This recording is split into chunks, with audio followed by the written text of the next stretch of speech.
ኖ ወንድሜ እማትጾም እማትጸልይ ከሆነ እየሞትክ ነው የምትሄደው።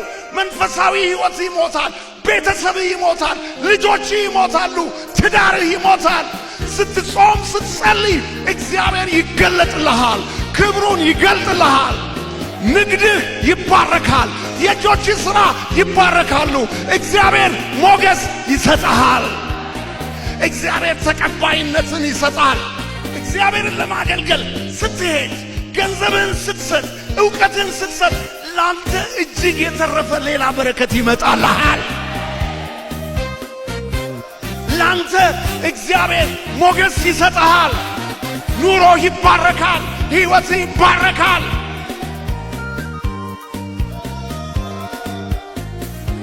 ግን ምቾት ለጾም ጸሎት አያመጣህም። ምቾት ለአምልኮ አያመጣህም። ምቾት ለአገልግሎት አያመጣህም። ስለዚህ ሕይወት እየደከመ ይሄዳል። መንፈሳዊ ነገር እየደከመ ይሄዳል። ባርኮት እየቀነሰ ይሄዳል።